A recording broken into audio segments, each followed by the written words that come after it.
हिमालय की बेटी दक्ष राजा की कन्या सती ने भगवान से यह वर प्राप्त कर लिया था कि हर जन्म में वह शिव को पति के रूप में प्राप्त करती रहे। पार्वती के रूप में उसने पर्वतराज हिमालय के घर में जन्म लिया। उसके जन्मते ही हिमालय का महत्व और अधिक बढ़ गया। दूर दूर से आकर ऋषि मुनि आश्रम बनाकर रहने लगे। हिमालय ने भी उनको पर्याप्त मान सम्मान दिया। चारों ओर सुंदर पर्वत पर सदैव फल फूल उनके नवीन वृक्ष प्रकट हुए। वहां पर नाना प्रकार की मणियों की खानें प्रकट हो गईं। सब नदियां पर पवित्र जल को लेकर बहने लगीं। पशु पक्षी आपस में प्रेम पूर्वक रहने लगे। सब जीव जंतुओं ने वैमनस्यता को त्याग दिया। पार्वती के आने से हिमालय हर प्रकार से समृद्ध हो गया। नारद जी को इसकी खबर लगी तो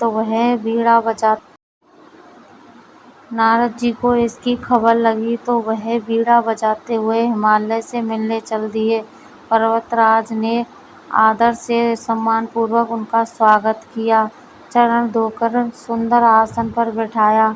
नारद जी के आने से हिमालय ने अपने भाग्य की सराहना की। पार्वती के विषय में पूछा।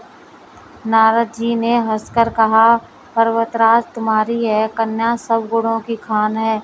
यह स्वभाव से ही सुंदर, सुशील और चतुर है। उमा, अंबिका और भवानी इसके नाम हैं। यह कन्या समस्त सुलक्षणों से संपन्न है। यह अपने स्वामी को सदैव प्यारी होगी।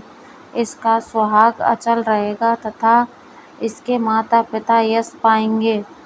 आपकी यह कन्या सारे संसार में पूज्य होगी। इसकी सेवा करने वालों के लिए कुछ भी दुर्लभ नहीं होगा। इसका नाम स्मरण करके स्त्रियां संसार में पतिव्रत रूपी तलवार की धार पर चढ़ जाएंगी।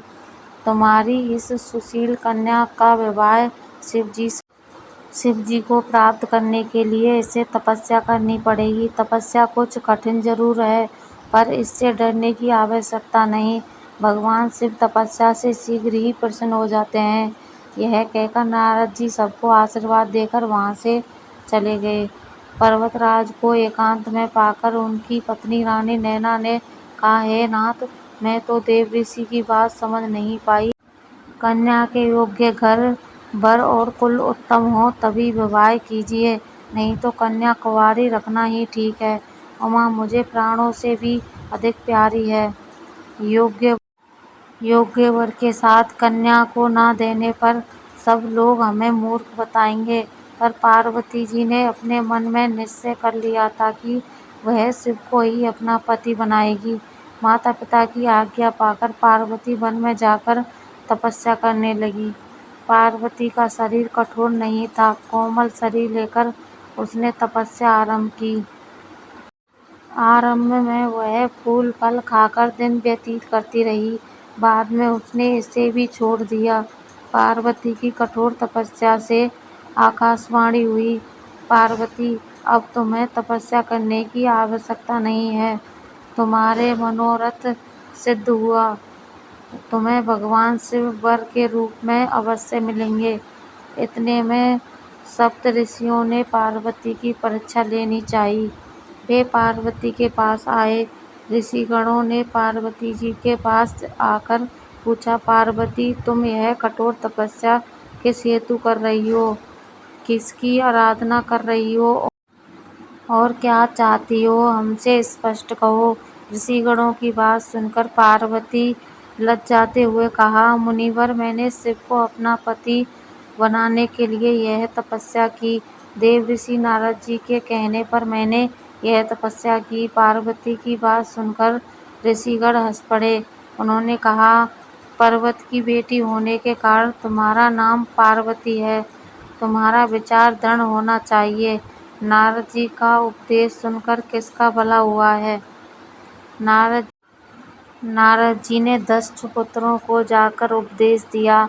चित्रकेतु का घर उन्होंने बिगाड़ा। हिरण्यकशिपु का भी ऐसा ही हाल किया। ऋषियों ने आगे कहना जारी रखा, नारद जी की सलाह पर चलने वाले स्त्री पुरुष भिखारी हो जाते हैं। मन के वह बड़े कपटी हैं, शरीर उनका अवश्य साफ है। वह अपने ही समान सबको बनाना चाहते हैं।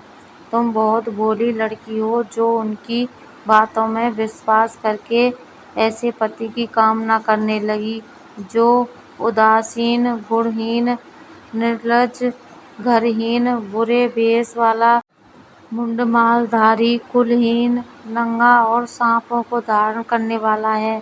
ऐसा वर तुम्हें कौन सा सुख देगा? ठग ने तुम्हें अच्छी तरह भ्रमित कर दिया है। सती की कहानी नहीं जानती, उसने भी शिव से विवाह किया, शिव ने उसे यज्ञ में मरवा डाला।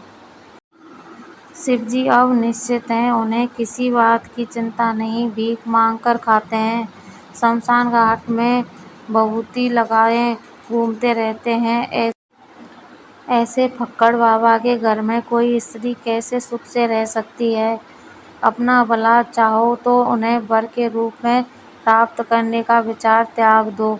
हम तुम्हारे विवाह वैकुंठ में रहने वाले श्रीपति भगवान विष्णु से कर देंगे। ऋषियों से इतना सब सुनने के बाद पार्वती जरा भी विचलित नहीं हुई। बोली, आप लोगों ने जो कहा सब सत्य है, पर मेरी प्रतिज्ञा भी अटल है। मैं शिव जी के अतिरिक्त किसी दूसरे को अपना पति नहीं बनाऊंगी। पार्वती के अटल निश्चय के सामने ऋषिगण हार गए। वे पार्वती के मन को डिगा नहीं सके। अंत में उन्होंने कहा, जगत माता भवानी आपकी जय हो। यह कहकर ऋषिगण वहां से चले गए और पार्वती पिता के साथ अपने घर आ गई। उन्हीं दिनों की बात की, तारक नाम का एक महाबली दैत्य था। उसने सारे देवताओं को परास्त करके उनकी संपत्ति हड़प ली थी। देवगण उससे युद्ध करने का साहस नहीं जुटा पा रहे थे। सब देवता दुखी मन से ब्रह्मा जी के पास पहुँचे। उन्होंने ब्रह्मा जी को व्यथा सुनाई। ब्रह्मा जी ने कहा, राक्षस का अंत शिव जी के पुत्र द्वारा ही संभव हो सकेगा, अतः शिव जी का पुत्र होना जरूरी है। पर इन सबके पहले कामदेव को शिव जी के पास भेजना जरूरी है। बिना कामदेव के जाए शिव जी का गृहस्थ धर्म में प्रवेश करना असंभव है। देवताओं ने कामदेव से विनती की। कामदेव ने सारी बात सुनकर कहा, शिवजी से विरोध करने में मेरी भलाई नहीं है, पर मैं तुम लोगों की सहायता अवश्य करूंगा। जहाँ शिवजी ध्यान मग्न बैठे थे, वहाँ कामदेव ने जाकर अपना चमत्कार दिखाना आरंभ किया। देव, दैत्य, मनुष्य, पशु पक्षी सब काम के वशीभूत होने लगे। पेड़ पौधे भी इसके प्रभाव से युक्त हुए बिना नहीं रह सके। 2 घड़ी तक सारे ब्रह्मांड में कामदेव का चमत्कार फैल गया। किसी तरह कामदेव डरते डरते शिव जी के सामने पहुँचे। सौभाग्य से शिव जी का उसी समय ध्यान टूटा। उन्होंने अपनी आंखें खोली, सामने कामदेव खड़ा था। शिव जी की नज़र उस पर पड़ते ही वह भस्म हो गया। कामदेव की पत्नी जब सुना कि उसके पति का शिव की दृष्टि से भस्म कर दिया है, तो वह रोती चिल्लाती शिव जी के पास पहुंची। शिव जी की प्रार्थना करते हुए वह दया की भिक्षा मांगने लगी। शिव जी उसकी प्रार्थना से प्रसन्न होकर बोले, रति, आज से तुम्हारे पति का नाम अनंग होगा। वह बिना शरीर के ही सबको प्रभावित।